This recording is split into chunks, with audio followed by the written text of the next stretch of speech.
તે એક અલૌકિક દ્રવ્ય હતા. અલૌકિક એમનું પરિણમન હતું ને અલૌકિક એમનો પુણ્યનો વાણીનો યોગ પણ કોઈ અલૌકિક સાતિશય યોગ હતો. ગુરુદેવશ્રીને શ્રુતની લબ્ધિ હતી. કરનારને તો કોઈ કાનમાં અમૃતની ધાર કરતું હોય એવું મીઠું લાગે. કેટલાક જીવોને તો એવું લાગ્યું છે કે જાણે કોઈ દૈવી વાણી આવે છે. અસાધારણ એક યુગ પુરુષ જેવું ગુરુદેવનું વ્યક્તિત્વ હતું ને કર્તૃત્વ પણ એવું હતું. પરમેશ્વરની જગ્યાએ નિમિત્ત છે તો અખંડ મોક્ષ માર્ગને એમણે જીવંત રાખ્યો છે. એમના વચનોમાં એવો કોઈ જાદુ છે, કોઈ ચમત્કાર છે. જઈને અજય કોઈ બી ખૂણે ખાંચરે કોઈ પાત્ર જીવ હશે, યોગ્ય હશે, જીવનનું હિત થઈ જાય એવું અંદર તત્વ પીડ્યું છે. એમાં કાંઈ બે મત નથી. મોક્ષ માર્ગ સુધી પહોંચવા માટેનું જે તત્વ એમણે આપ્યું છે એમનો પરમ ઉપકાર છે. અંધરનો જીવ છે એટલે બારંગ રચવાના છે ભવિષ્યમાં. બહુ સૂક્ષ્મ નજર હતી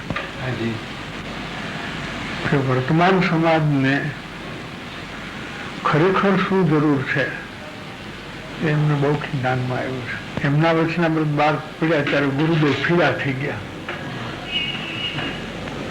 આફરીન થઈ ગયા. એક એક બોલમાં એકનું અધ્યાત્મનું અમૃત જ છે એમ કહ્યું તો ચાલે. ભાવનાનો વિષય સ્થાપીને તો એમને નિવેડો લાવી દીધો છે. તો એક રત્ન જ હાથમાં આવી ગયું એમ કહીએ તો ચાલે. ગુરુદેવશ્રીના મહાપુરાણનું આ એક પાત્ર છે. સોનગઢની તીર્થભૂમિ, એ તીર્થભૂમિમાં સમ્યક દર્શન રૂપે સપૂત કોઈ નહોતો જાગ્યો, નહોતો પાક્યો. ત્યાં સુધી આગળ જે ધર્માત્માઓ થયા એ સોનગઢ ભૂમિમાં નથી થયા, જુદી જુદી ભૂમિમાં થયા. જ્યારે ગુરુદેવની જે સાધના ભૂમિ છે એ સાધના ભૂમિમાં સાધનાનું એક નવું કલગી યશ કલગી ઉમેરાણું અને એ ભૂમિ પણ ફલવંતી થઈ અને એક ફળ પાક્યું. એ સોગાનીજી છે. જે સોગાનીજીનું બહુમાન એ માત્ર એક વ્યક્તિનું બહુમાન નથી, એ સમ્યક દર્શનનું બહુમાન છે. અને જે સમ્યક દર્શન ધારક મહાત્માઓ ધર્માત્માઓ છે તે અનંતા ત્રણેય કાળના ધર્માત્માઓનું એમાં સન્માન છે.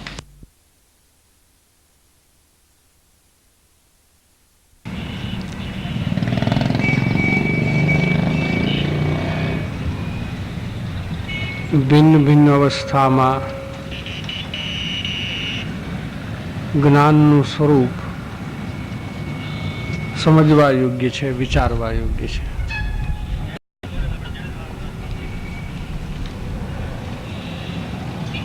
અહીંયા જ્ઞાનનું સ્વપર પ્રકાશક સ્વરૂપ છે એ વિષય ઉપર ગુરુદેવનું સ્પષ્ટીકરણ છે. જ્ઞાન સ્વભાવ સ્વપર પ્રકાશક છે. જ્ઞાનનો સ્વભાવ સ્વ અને પર બંનેને જાણવાનો છે.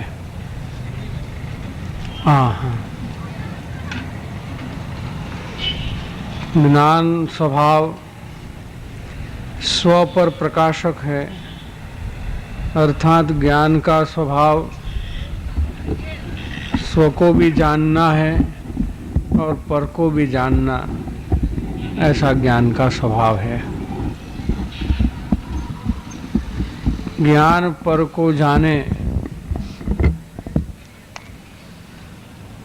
यह कुछ आश्रव और बंध का कारण नहीं है. फिर भी अज्ञानी पर का विचार करेंगे तो आश्रव बंध होगा, ऐसा मान करके पर के विचार से दूर रहना चाहता है. उसकी ऐसी मान्यता झूठी है। यहाँ ये पहला वाक्य जो है पूरा होता है। क्या कहते हैं कि ऐसी मान्यता हो जाती है किसी को कि पर को जानने से, पर का विचार करने से हमें बंध होगा, हमें आश्रय होगा या हमें अपराध होगा। वो मान्यता ठीक नहीं है, विपरीत मान्यता है, ऐसा कहते हैं। क्योंकि ज्ञान में जो स्वच्छता है, उस स्वच्छता को लेकर के ज्ञान में अन्य पदार्थ का प्रतिबिंबित होना वो सहज स्वभाव रूप होता है, उसको मिटा नहीं सकते। पर पदार्थ ज्ञान में ज्ञेय होवे, ऐसा जो ज्ञान का सामर्थ्य है, ऐसा जो ज्ञान का स्वभाव को हो या सामर्थ्य को हो, इस सामर्थ्य का नाश नहीं कर सकते। अन्य ज्ञेय को जानने का निषेध करना ऐसा अज्ञानवश ही होता है।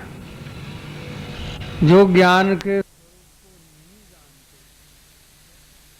ये ऐसा विचार करते हैं। एक न्याय से तो निषेध करना ये स्वयं स्वभाव का निषेध है, मतलब ये ज्ञान का निषेध है। ज्ञान का निषेध मैंने अपने आप का निषेध है। ये मिथ्यात्व का ये सामान्य लक्षण है। भले ही विकल्प के प्रकार से असंख्य प्रकार का विकल्प मिथ्यात्व कहा जाता है, फिर भी सभी मिथ्यात्व में कोई सामान्य लक्षण है तो यह है कि अपने आप का अस्वीकार करना, अपने को नहीं मानना, अपना अस्तित्व को निषेध करना। ऐसा अपनी हस्ती का निषेध जिसमें है, ये मिथ्यात्व का सामान्य लक्षण सभी प्रकार के मिथ्यात्व में होता है। इसी कारण से मिथ्यात्व का फल निगोद इसलिए कहा गया है कि वहां हस्ती नहीवत हो जाती है। भाव से अपनी हस्ती का निषेध किया, वो द्रव से भी नहीवत हस्ती को प्राप्त होता है। यही हालत हो जाती है मिथ्यात्व के कारण से। यहां भी ऐसा होता है कि ज्ञान स्वभाव स्वपर प्रकाशक होने पर भी अज्ञानवश ऐसा मान लिया कि पर को जानने से मुझे अपराध होगा, मुझे राग होगा, आश्रव होगा, बंध होगा। ये सब एक ही भाव है। ये मान्यता ही झूठी है। ऐसा कोई पर प्रकाशन के कारण से अपराध होता है, ऐसा होता ही नहीं। हाँ, चैतन्य के ध्यान में एकाग्र हो गया हो तो परद्रव्य का चिंतन छूट जाता है। जो कोई साधक आत्मा अपने चैतन्य स्वरूप में एकाग्र ध्यानमग्न अवस्था में आ जाता है तो उस वक्त इसका उपयोग में कोई परद्रव्य का प्रतिबिंब नहीं आता, सिर्फ अपने आत्मा को ही जानता है। एकाग्र ध्यान के काल में ऐसी अवस्था रहती है, वहाँ दूसरे को जानने का विचार, विकल्प, चिंतन और अन्य ज्ञेयाकार कोई आकृति ज्ञान में नहीं होती। किंतु अज्ञानी तो पर को जानने वाला ज्ञान के उपयोग को ही बंध का कारण है, ऐसा मानता है। इसी बात का स्पष्टीकरण है। कि पर के जानने वाला जो ज्ञान का उपयोग है, जो पर का जानना और स्व का जानना स्वभाव रूप है, उसमें स्व का जानना अबंध का कारण और पर का जानना बंध का कारण, ऐसा मान लेता है। ये बात गलत है, ये समझ गलत है, ये मिथ्या मान्यता है। पर पदार्थ को जानने का उपयोग ही बंध का कारण है ऐसा मानता है, ऐसा नहीं मानना चाहिए। पर को जानने के काल में राग स्वयं करता है। राग जो करता है वो जानने के कारण से होता है, ऐसी बात नहीं है। ये तो अपने अपनी मान्यता के अनुसार सब चलते हैं। एक ही प्रसंग में एक को सुख होता है, एक को दुख होता है, ऐसा बनता है कि नहीं बनता है? जैसे लाभ नुकसान है तो एक का नुकसान दूसरे का लाभ होता है। प्रसंग तो जो है सो है।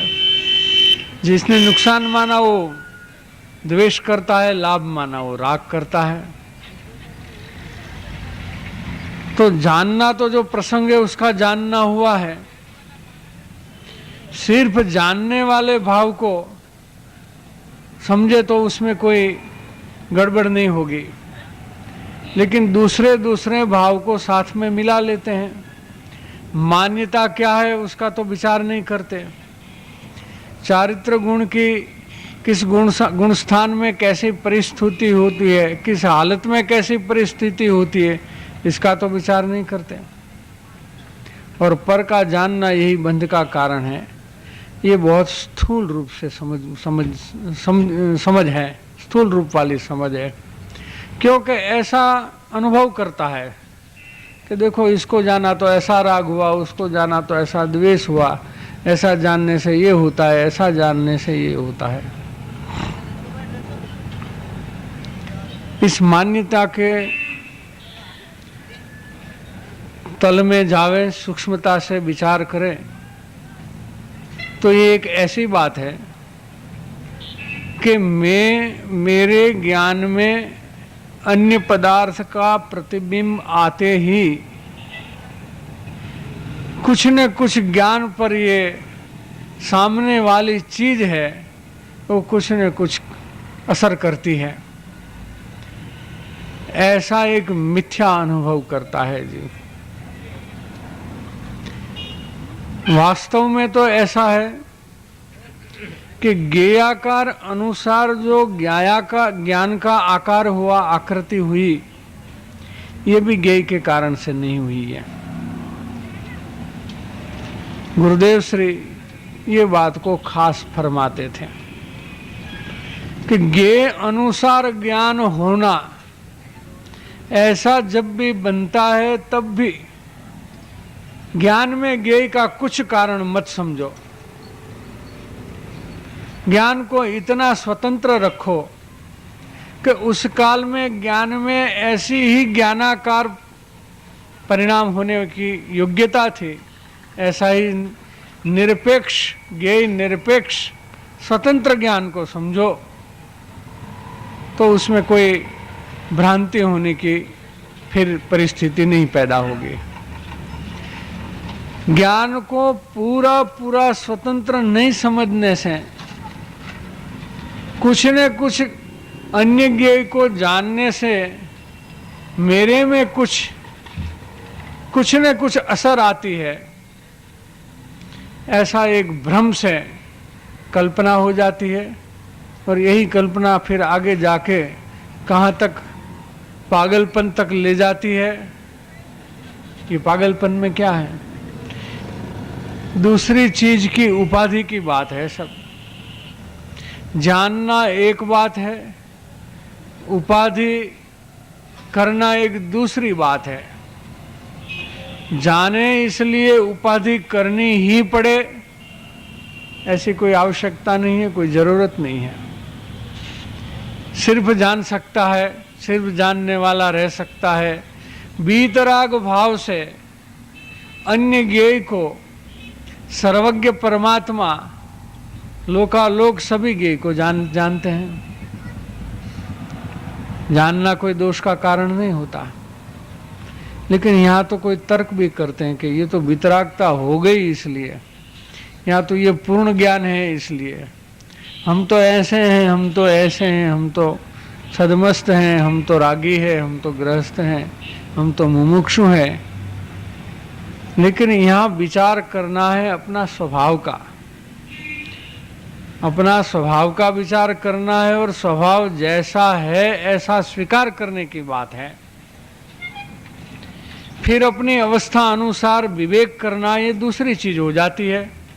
और अवस्था अनुसार विवेक करना चाहिए, इसमें कोई दो मत नहीं है कि अवस्था अनुसार विवेक नहीं करना चाहिए। विवेक तो अवस्था अनुसार अवश्य करना चाहिए, लेकिन स्वभाव जैसा है ऐसा स्वीकार करके ये बात है। स्वभाव को अन्यथा स्वीकार करके विवेक करने के बहाने कुछ करके जाएगा तो मिथ्यात्व का पोषण और हो जाएगा अवस्था के बहाने। जैसे हम मुमुक्षु लोग तत्व ज्ञान का अभ्यास करते हैं, एक दृष्टांत लेवे तो तत्व ज्ञान के अभ्यास में बहुत सी ऐसी बातें आती हैं कि वस्तु है वो भेदाभेद स्वरूप है। वस्तु अपने आप में अभेद स्वरूप भी है, एक वस्तुभूत होने से अभेद स्वरूप भी है, और वस्तु में गुण धर्म के भेद भी अनंत हैं। अब रागी छदमस्त जीव को भेद का अवलंबन करने से राग होता है नियम से, लेकिन भेद का ज्ञान से राग होता है वो बात नहीं है। भेद का अवलंबन लेने से राग हो जाता है। अगर भेद को जाने ही नहीं तो अभेद वस्तु भी जानने में नहीं आएगी। भेद को जानना ही नहीं है ऐसा ले लेंगे तो अभेद वस्तु का विज्ञान होने की कोई परिस्थिति नहीं है, अभेद वस्तु का विज्ञान नहीं होगा। अभेद वस्तु का ज्ञान भेद पूर्वक ही होता है, ऐसा नियम है। और कभी कभी तो ये अनंत ज्ञान, अनंत दर्शन, अनंत सुख आदि जो भेद है वो वस्तु की महिमा का कारण बनता है और महिमा अनुभव के कारण होती है। मेरा इतना सामर्थ्य है ये भी एक भेद है, और सामर्थ्य की महिमा आने से अनुभव तक पहुंचते हैं, अभेद अनुभव तक। तो उसमें भेद के जानना एक बात है, भेद की अपेक्षा होना दूसरी बात है। एक वचनामृत में बहुत सुंदर बोल इस पर आया है, पूज्य बेन श्री के वचनामृत में, कि भेद की अपेक्षा से भेद को मत जानो। अपेक्षा मैंने भेद की रुचि जिसको होती है, इस तरह से भेद की समझ नहीं करनी चाहिए। वस्तु में जो भेद है वो भेद की रुचि से समझने की जरूरत नहीं है। लेकिन भेद को जानते ही उसको गौण करके उसी पर से अभेद में आने का होता है, तो वो भेद है ये कोई राग का कारण नहीं बनता है, वस्तु के ज्ञान का ये कारण बनता है। वस्तु जैसी है ऐसी जानने में आती है भेद पूर्वक। तो जानने में फर्क है, ऐसी बात है। ऐसे ही अन्य पदार्थ की अपेक्षा से अन्य पदार्थ को जाने तो अवश्य राग होगा, और अपेक्षा छोड़ करके ज्ञान की उसी जिस काल में जिस ज्ञेय की आकृति अनुसार होने वाली जो अवस्था ऐसी होती है, उसमें कोई आकृति उठने से कोई राग द्वेष हो जाता है, या आकृति उठने से कोई ज्ञान पर असर आ जाती है, और आकृति होने से कोई ज्ञान में विकृति पैदा होती है, ये ज्ञान का स्वभाव नहीं है। ऐसा कोई ज्ञान का स्वभाव नहीं है। ज्ञान का स्वभाव तो आकृति उठना, ये ज्ञान का स्वभाव है, और आकृति ये विकृति का कारण है, ऐसा तो कभी नहीं समझना चाहिए। ये स्वभाव का निषेध हो जाएगा इसमें। तो ये जरा ज्ञान के विषय में सूक्ष्मता से इसकी समझ करनी चाहिए।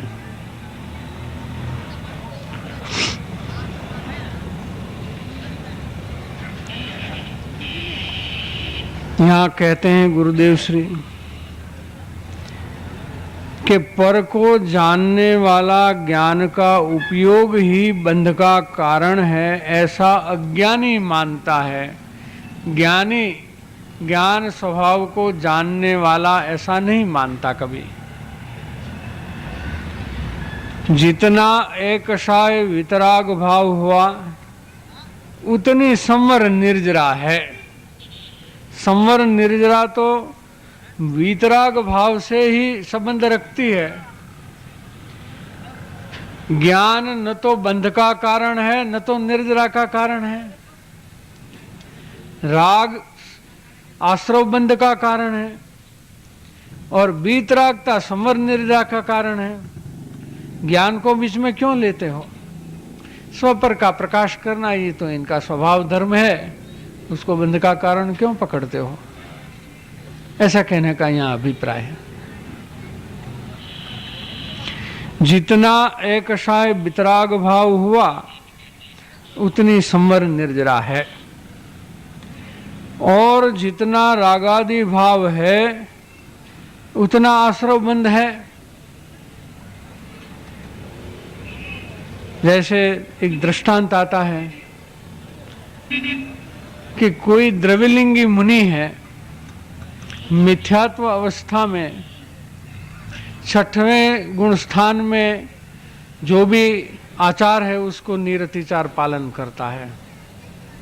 पंच महाव्रत 28 मूल गुण का निरतिचार पालन करता है। तो उसको अनंतानुबंधी का आश्रय है कि नहीं है? उसी व्रतादि के परिणाम में उसको अनंतानुबंधी का आश्रय है कि नहीं है? व्रत का सही अर्थ तो अटक जाना ये है, लेकिन व्यवहार व्रत से ऐसा नहीं होता है। ये तो निश्चय व्रत की परिभाषा है कि व्रत मैंने अटक जाना। तो 6ठे 7वें गुण स्थान में जो भावलिंगी मुनिराज जैसे व्रत पालन करते हैं ऐसे पालन करते हैं, लेकिन उनको भी अनंतानुबंधी जो मिथ्यात्व अवस्था में जैसा बंध होता है ऐसा ही अनंतानुबंधी का कषाय का बंध है। उसको कोई निर्जरा होती से है, इससे कोई निर्जरा हो जाती है, व्रतादि से ऐसा नहीं बनता। तो अवस्था अनुसार है। ये कहते हैं कि जितना रागादि भाव है उतना आश्रव बंध है। वस्तु का त्याग होने से कोई राग का त्याग हो गया हो ऐसा नहीं है। वीतरागता होने से राग का त्याग होता है, राग का अभाव होता है। त्याग मैंने अभाव होता है। विषय का त्याग से राग का त्याग होता है ऐसा नहीं है। लेकिन स्थूल रूप से ऐसा दिखने में आता है कि देखो उसने सब छोड़ दिया है, कितना बड़ा त्याग कर दिया है, ऐसा प्रत्यक्ष तौर से दिखने में आता है। और जो इस तत्व को नहीं समझते हैं वो बाह्याचरण को मान करके फिर इनका अनुसरण करने लगते हैं। इसलिए ये सब बात गुरुदेव ने अनंत कृपा करके स्पष्ट कर दी कि कहीं भी बाह्य त्याग से या बाह्य ज्ञान से भ्रांति में पड़ने की कोई जरूरत नहीं है। तत्व को समझना चाहिए, तत्व दृष्टि तत्व को ग्रहण करना चाहिए और इसी अनुसार अपनी मान्यता बनानी चाहिए। बाह्य दिखाव से कुछ मान्यता बनाने से तो भ्रांति में और पड़ जाएंगे, ग्रहित मिथ्यात्व में आ जाएंगे। इसलिए कहा कि वीतराग भाव हुआ उतना ही संवर निर्जरा है, और जितना रागादि भाव है उतना ही आसरव बंध है। वहाँ तो रागादि भाव है, राग का अभाव बिल्कुल नहीं किया, उसको तो मिथ्यात्व का और अनंतानुबंधी का आश्रव चालू ही चालू रहेगा। एक समय भी ये आश्रव बंद नहीं रहता, हमेशा चालू रहता। जो पर के ज्ञान बंध का कारण हो, जो पर का ज्ञान बंध का कारण हो, तो केवली भगवान तो समस्त पदार्थों को जानते हैं, फिर भी उनको जरा भी बंध नहीं होता, बंधन जरा भी उसको नहीं होता। अनंत ज्ञेय को जानते हुए भी एक समय मात्र भी बंध नहीं होता। ज्ञानावरणी दर्शनावरणी अघाती का बिल्कुल, घाती का बिल्कुल बंध नहीं होता। जो बंध है वो तो अघाती का है थोड़ा बहुत, इसका तो बंध होता है ही नहीं।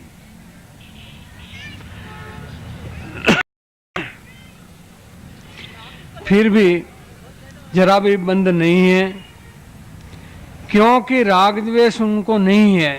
राग द्वेष नहीं है इसलिए बंधन नहीं है, राग द्वेष ही बंध का कारण है। और मिथ्यात्व पूर्वक का राग द्वेष ये अनंतानुबंधी होने से अनंत बंध का कारण है। उसी माफिक, उसी अनुसार सभी जीवों को ज्ञान बंध का कारण नहीं है। ये तो दृष्टांत दिया है कि जैसे केवली को समस्त पदार्थ को जानते हुए जरा भी बंध नहीं है, ठीक उसी अनुसार सभी जीवों को ज्ञान बंध का कारण नहीं है। राग ही बंध का कारण है, ज्ञान बंध का कारण नहीं है। सभी जीव को ऐसा ही ले लेना। ये केवली है इसलिए उनको ये लागू होता है और दूसरों को नहीं लागू होता है, ऐसी बात नहीं है। ये तो एक स्वभावगत बात है जो सभी के लिए एक ही सिद्धांत रूप लागू होती है। केवली को अलग रूप में और छद्मस्त को अलग रूप में ऐसी बात नहीं है। इस विषय पर स्पष्टीकरण करने के लिए सारा समय सार की टीका पूरी करने के बाद भगवान अमृतचंद्र आचार्य को विकल्प उठा है। ठीक इसी मुद्दे पर ये बात कह चुके हैं, सारे ग्रंथ में बार बार कह चुके हैं, फिर भी आचार्य महाराज को इस विषय पर स्पष्टीकरण करने की आवश्यकता महसूस हुई है और उन्होंने 14 कलश लिखा है। उस पर अनेकांत का जो प्रकरण लिखा, इसमें बार बार ये बात को स्पष्ट की है कि ये पर का ज्ञान बंध का कारण नहीं है। और पर का ज्ञान बंध का कारण माने वो सीधा ही ग्रहित मिथ्यात्व में आता है। इसलिए अन्य मत का वहां दृष्टांत भी लिया है कि ऐसे बहुत से लोग हैं जो अपनी अध्यात्म अवस्था को ऐसा मानता है कि ज्ञान में एक अपने आत्मा ही रहना चाहिए, पर कुछ भी ज्ञेय को ज्ञान में नहीं आने देना चाहिए। और ऐसा मान करके जो ज्ञान ध्यान का प्रयोग करते हैं उनके लिए ऐसा वहाँ लिखा है कि अपने ज्ञान में से ज्ञेय को दूर करने के लिए मिथ्या प्रयत्न करता है। वहां तो पशु कह दिया है उसको। पशु मैंने बहुत नजदीक में तिर्यंच गति में जाने वाला जीव, जो पशु की मान्यता होकर के पशु हो जाता है। भाव से पहले पशु होता है, द्रव्य से बाद में होता है। तो वहाँ ऐसी भाषा ली है कि बिल्कुल जोर से उसका निषेध कर दिया है। पशु कह करके ऐसी मान्यता का जोर से निषेध कर दिया है। इसमें आगे जाकर के 271 नंबर का जो कलश है, कलश टीका में उसमें एक ऐसी बात चली है, राजमल जी ने की है कि छह द्रव्य को जानना ये भ्रांति है, ऐसा करके लिखा है। तो वहां भी वो स्वपर प्रकाशक स्वभाव का निषेध करने को कोई बात चली है, ऐसी बात नहीं है। बात कुछ ठीक ढंग से समझनी पड़ती है। ऐसी बात नहीं है कि वहां स्वपर प्रकाशक स्वभाव का निषेध करने के लिए कोई बात की है, ऐसी बात वहां नहीं है। ये हेतु भी वहां नहीं है।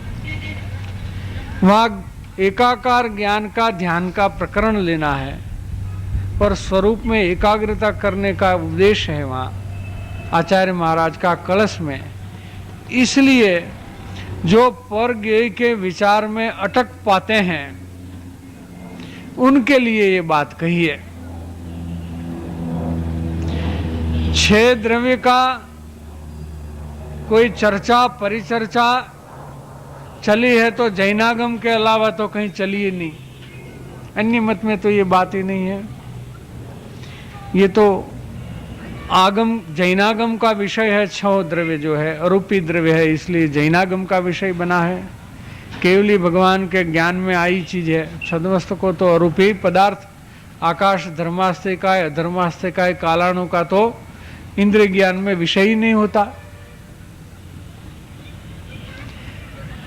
तो ये छह द्रव्य का विषय एक आगम का सिद्धांत है कि छह द्रव्य का अस्तित्व है और सम्यक दृष्टि छद्मस्त को इंद्रिय ज्ञान में छह द्रव्य जानने में नहीं होते हुए भी छह द्रव्य की श्रद्धा होती है और ज्ञान होता है। किसको ज्ञान होता है? छह द्रव्य की श्रद्धा किसको होती है? वास्तव में तो सम्यक दृष्टि को ही होती है। वास्तव में सम्यक दृष्टि को होती है और वहां राजमल जी ऐसा लिखते हैं। अब मेल कैसे बैठावे? आगम के सिद्धांत का और अध्यात्म के सिद्धांत का मेल कैसे बिठाना और इसका संतुलन कैसे रखना, ये एक सम्यक ज्ञान का विषय हो जाता है। वरना तो कहीं न कहीं आपस में बात टकरा जाएगी। एक सिद्धांत से दूसरा सिद्धांत ऐसे टकराएगा कि एक को झूठ मानने से दोनों झूठ साबित हो जाएगा, दोनों में गड़बड़ हो जाएगी। तो आगम के प्रकरण में ये छह द्रव्य जानने की जो बात है वो सही है। छह द्रव्य को जानता हुआ ज्ञान अपना भिन्नत्व को अनुभव करता है। छह द्रव्य को जानता हुआ ज्ञान छह द्रव्य से अपना भिन्नत्व को अनुभव करता है, तो छह द्रव्य का जानने में कोई दोष नहीं है। लेकिन एक भी ज्ञेय को जानने के काल में जो ज्ञेय ज्ञायक संकर दोष में आता है, मैंने ज्ञेय से ज्ञान का एकत्व कर लेता है, यही ज्ञान का दोष हो जाता है। तो आखिर में तो मिथ्यात्व का दोष है, लेकिन इसकी असर ऐसे भ्रांति आती है ज्ञान में, तो ज्ञेय ज्ञायक संकर दोष हो जाता है, एकत्व हो जाता है। भिन्नता जो है, वस्तु रूप से जो भिन्नता है, वो भिन्नता अनुभव में नहीं रहती है, यही दोष है। तो आगम का किसी भी सिद्धांत को झूठा ठहराने के लिए कोई अध्यात्म नहीं है, और अध्यात्म पद्धति से आत्मा में आश्रय करने के जो कार्य पद्धति है अध्यात्म में, उसी अध्यात्म पद्धति तोड़ने के लिए कोई आगम के सिद्धांत नहीं होते। इसी वजह से, इसी हेतु से तो कोई आगम के सिद्धांत नहीं होते। चारों अनुयोग के जो आगम हैं, वो चारों अनुयोग में अपने अपने सिद्धांत हैं, और जहां भी जिस अनुयोग में जो बात करनी है वो उसी सिद्धांत अनुसार ठीक ढंग से यथार्थ रूप से कहने में आती है, वह जो भी कहने का अभिप्राय है और कहने का जो प्रयोजन है, ये प्रयोजन अनुसार ये बात ठीक ही चली है। इसमें कोई दूसरी बात को तोड़ने के लिए ये बात कही हो, ऐसा कभी लक्ष्य में नहीं लेना चाहिए, ऐसा विचार नहीं करना चाहिए। ये स्वपर प्रकाशक भी एक ऐसा मुद्दा है कि स्थूल रूप से ऐसा लगता है कि पर को जानने से जैसे हमें कोई राग द्वेष हो जाता हो, लेकिन जानने से हो जाता है वो बात नहीं है। अभिप्राय में ठीक अठीक पूर्वग्रह पूर्वक आगे से कर रखा है, इसलिए जानने के काल में खुद ही भ्रांतिवश परिणमन कर लेता है। लेकिन जानना ये दोष होवे तो केवली को दोष सबसे बड़ा हो जावे, इसलिए जानना ये दोष नहीं है, ऐसी बात है।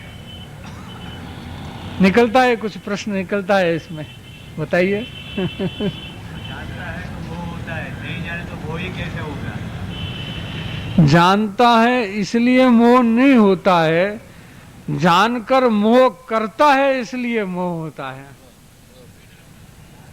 क्या ज्ञान भी करता है और मोह भी करता है। दृष्टांत आता है कि नहीं आता है कि एक ही कारण से एक को मोह हुए उसको वैराग होता है कि नहीं होता है। जिसमें रागी को मोह होता है, वो जो विरक्त है उसको वैराग्य होता है, उसी प्रसंग से वैराग्य होता है।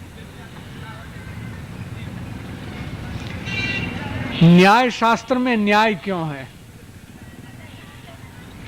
कि अपने आत्मा को अन्याय नहीं करे, इसलिए प्रसंग कुछ भी हो, प्रसंग कुछ भी हो, मतलब ज्ञान का ज्ञेय कुछ भी हो। ज्ञान में एक ऐसी न्याय की पद्धति हो जानी चाहिए कि जिससे आत्मा को नुकसान नहीं हो, आत्मा को लाभ ही लाभ हो। पर प्रसंग कुछ भी हो, कोई आपत्ति नहीं। इसलिए जानने से मोह नहीं होता है, ये तो गुरुदेव कहना चाहते हैं। और जानने से मोह हो तो केवली को सबसे ज्यादा मोह हो जावे, ये एक बहुत बड़ी तगड़ी दलील है। इसमें बैठे नहीं बैठे दूसरी बात है, लेकिन है ये सबसे बड़ी दलील है, ऐसी ही बात है। गुरुदेव कीधु। हाँ, वो तो ये बात तो चली है, यही बात तो चली है। क्या और क्या दलील है इसमें, और क्या प्रश्न है? वो तो अपने को निकालने का है। वो निकालने का तरीका ये भी क्यों नहीं हो सकता है कि जानना वो बंद हो गए तो उसका वो नहीं हो गया।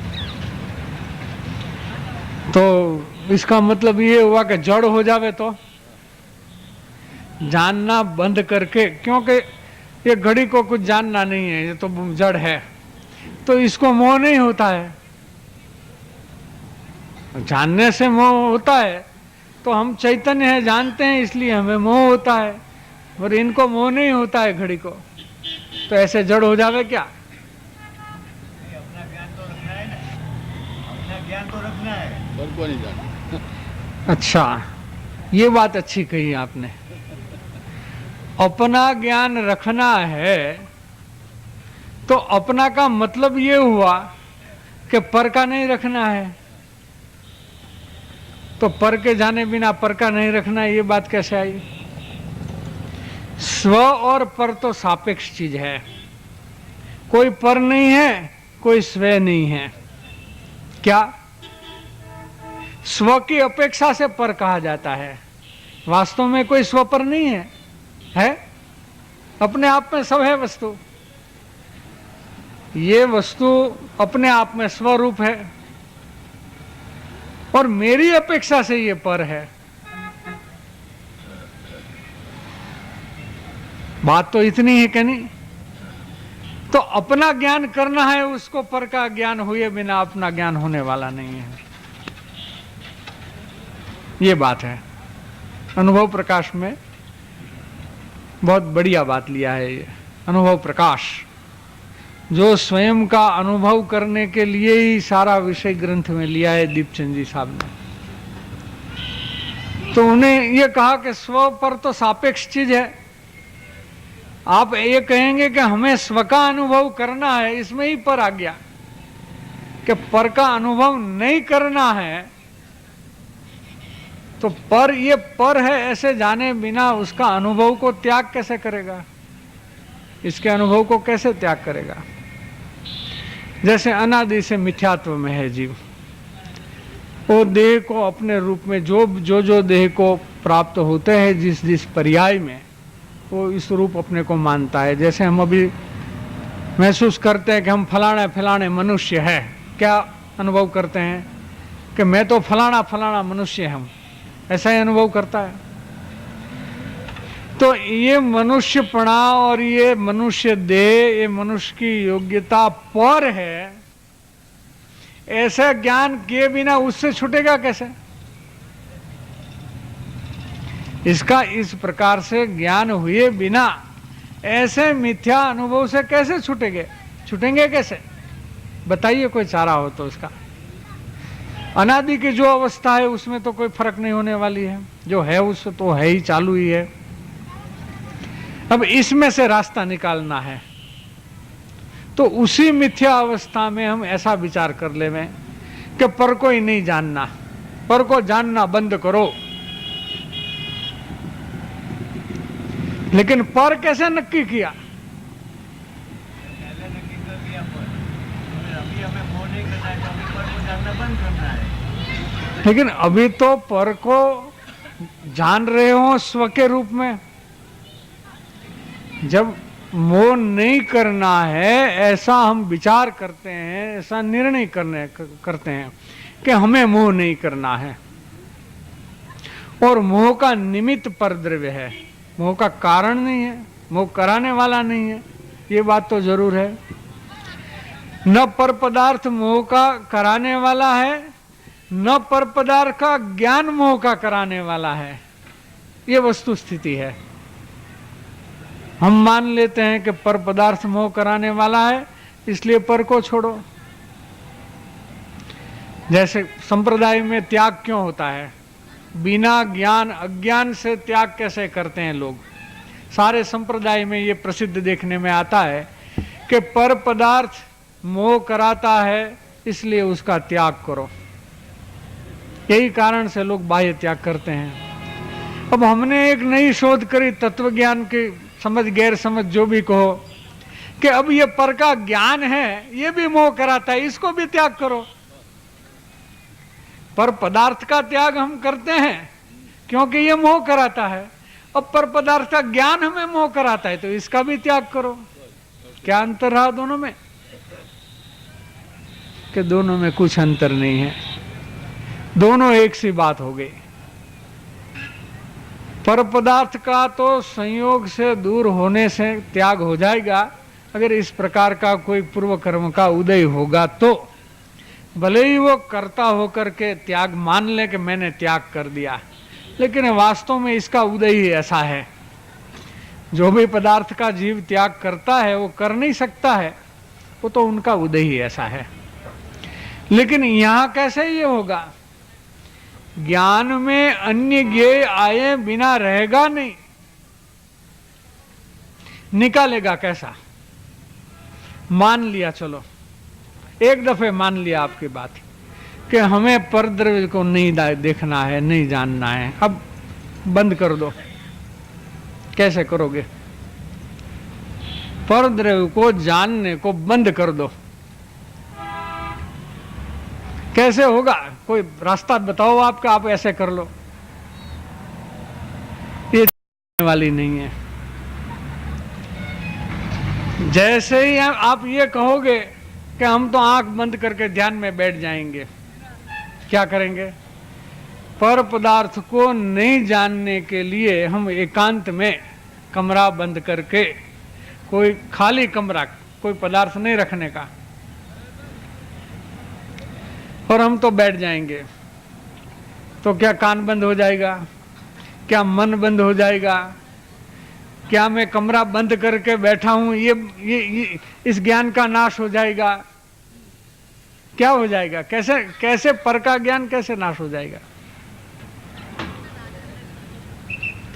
ये शरीर रूप में शरीर का जानना बंद हो जाएगा, शरीर का वेदन बंद हो जाएगा, शरीर के साथ जो परिणति जुड़ी हुई है वो छूट जाएगी क्या? कैसे होगा? कोई रास्ता तो होना चाहिए, व्यवस्थित बात तो होनी चाहिए कि नहीं होनी चाहिए? अपना ज्ञान करने का तो वो ज्ञान नहीं होगा। लेकिन अपना ज्ञान का मतलब ये है कि पर से भिन्न अपने का ज्ञान करने की बात है। भेद ज्ञान किसको कहते हैं?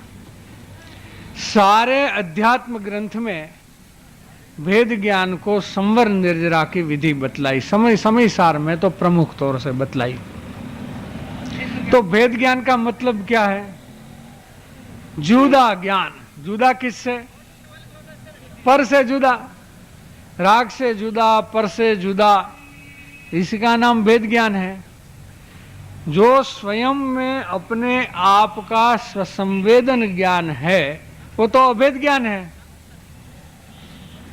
वो तो अपने आप में अभेद ज्ञान है। लेकिन अभेद ज्ञान पर से हो रहा है, ये छूटेगा तो स्व का अभेद ज्ञान होगा। पर से एकत्व वाला पर से अभेद ज्ञान हो रहा है, वो टूटेगा मिटेगा तो स्व से अभेद ज्ञान होगा। तो जहां खड़ा है वहां खड़ा है, वहां की तो बात पहले करनी पड़ती है। एक बहुत सुंदर प्रश्न चला था पूज्य बहन श्री के समक्ष में। अपने एक मुमुक्षु ने प्रश्न ऐसा किया कि हमें अपने आत्मा को ही दृष्टि में लेना है, हमें अपने आत्मा को ही अनुभव में लेना है, और अकेले ध्रुव तत्वों को ही हम श्रद्धा में और ज्ञान में रख करके पुरुषार्थ का जोर कर लें तो हमारा हम श्रद्धा ज्ञान सम्यक हो जाएगा कि या अनुभव हो जाएगा, सम्यक दर्शन हम पा सकते हैं कि नहीं पा सकते हैं। फिर से कैसा प्रश्न किया, थोड़ी समझने लायक बात है। प्रश्न करने वाले का अभिप्राय ये था कि हम पर पदार्थ को बीच में क्यों लावे। हम त्रिकाली, गुरुदेव की कृपा से त्रिकाली आत्मा ऐसा है, ध्रुव है, अपरिणामी है, ज्ञायक तत्व है, पर अनेक विशिष्टता के विशेष्य जो है, ऐसा अपने मूल स्वरूप को जब हम देखते हैं, जब हम समझते हैं तो उनकी श्रद्धा करें, दृष्टि का जोर उस पर लगा लें और ज्ञान में ही उसको ही अनुभव में लेवे तो, और ऐसे हम अनुभव करें तो क्या ये पद्धति ठीक है क्या? प्रश्न करने का अभिप्राय तो ये था कि हमारी ये कार्य पद्धति सही है क्या? तो पूज्य बहन श्री ने ये बताया कि इसमें पर का निषेध वाला प्रकार आए बिना रहेगा नहीं। जो भेद ज्ञान में भेद करना मैंने पर का जो निषेध करना है, राग का जो निषेध करना है, ये बात आपको नहीं करनी है, ऐसा परिणमन नहीं करना है, लेकिन वो आए बिना रहेगा नहीं। क्यों आए बिना रहेगा नहीं? कि वहां तो तुम एकत्व रूप से खड़े हो, तो बिना निषेध छूटेगा कैसे?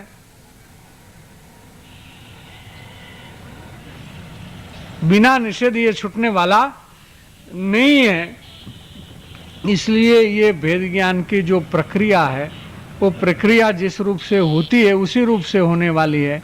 कोई कल्पना कर लेवे कार्य पद्धति की तो ये पद्धति आ जाती है, ऐसा नहीं बनता है, नहीं है। लेकिन जीव मानता है कि पर जनाता है, लेकिन खरेखर पर को जानता नहीं है। ऐसी एक बात अभी आई है। तो पर जानने में नहीं आता है, लेकिन ये तो एक भ्रांति है कि पर जानने में आता है। सो बात ठीक नहीं है। पर का जानना मैंने पर पदार्थ की आकृति ज्ञान में हो जानी, और पर पदार्थ कैसा है उसका बराबर ज्ञान हो जाना।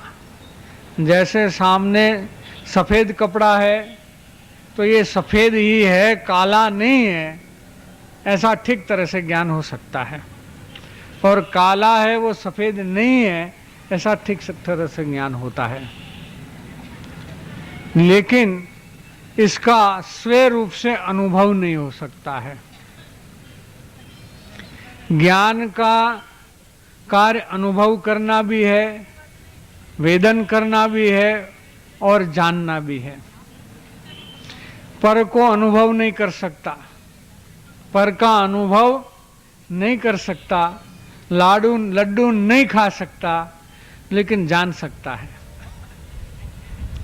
तो पर जानने में नहीं आता है, ये तो एक भ्रांति है कि पर को जाना, ये बात सही नहीं है। इसलिए सही नहीं है कि पर जानने में नहीं आता है, उसमें ही पर को जान लिया है।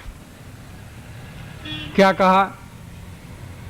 पर जानने में आता नहीं है, ऐसे कहने वालों ने पर को जान लिया है।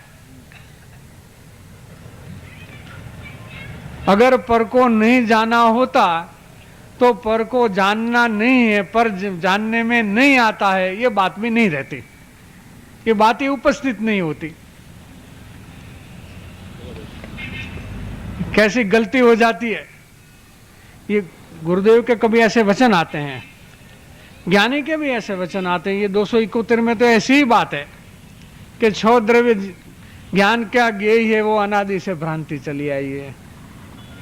लेकिन ये तो आगम का सिद्धांत है, वहां अध्यात्म पद्धति चली है, वहां आगम की बात चली ही नहीं। जहां आगम का सिद्धांत नहीं चलता है, अध्यात्म का सिद्धांत की बात चलती है, वहां आगम का सिद्धांत को बीच में घुसेड़े, दोनों बात का खंडन हो जाएगा, एक भी बात नहीं टिकेगी। इसमें तो एक ही बात नहीं टिक सकती है।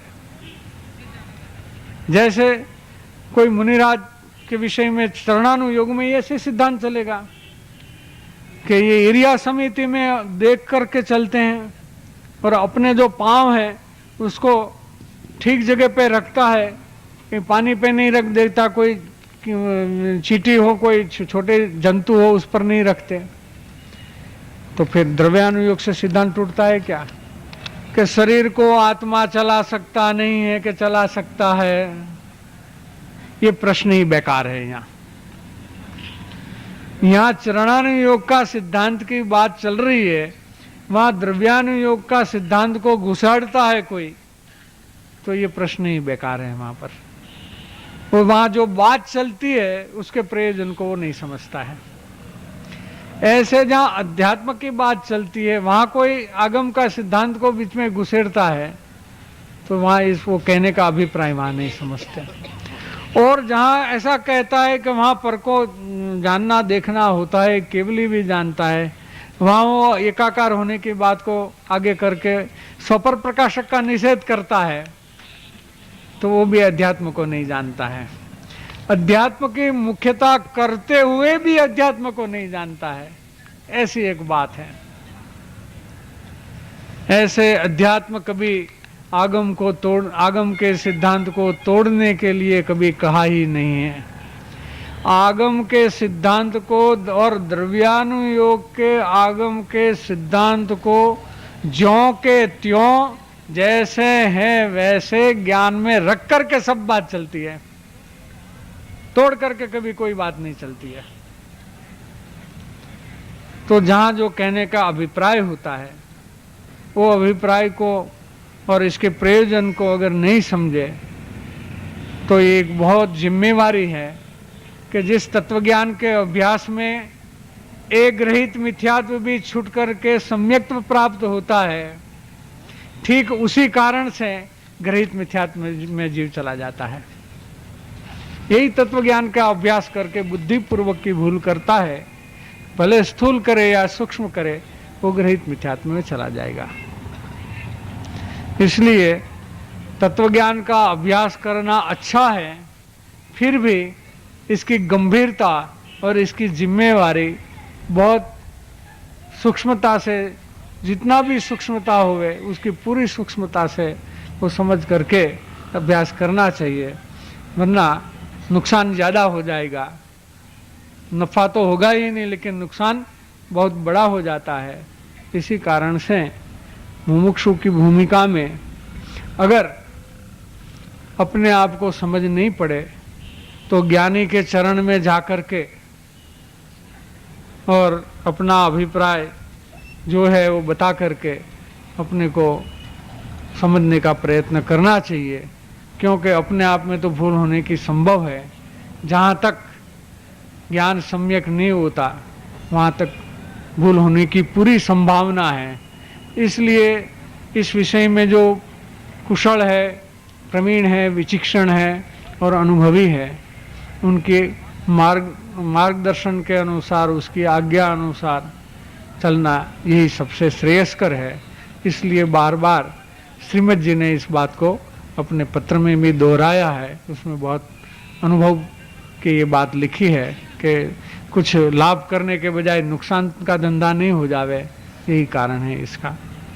यहाँ तक रखें समझ को।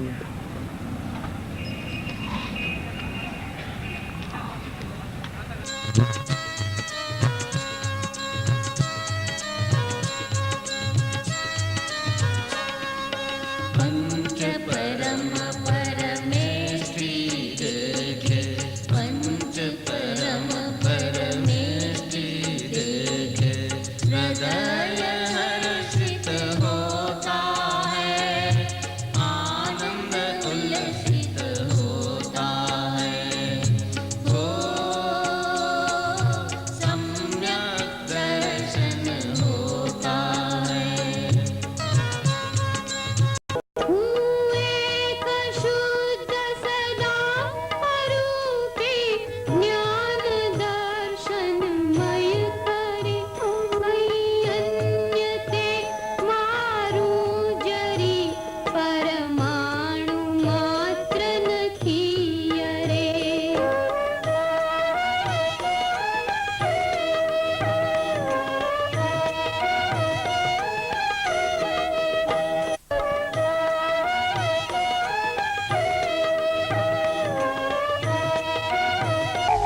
देव छता जेनी दशा भरते देहाती,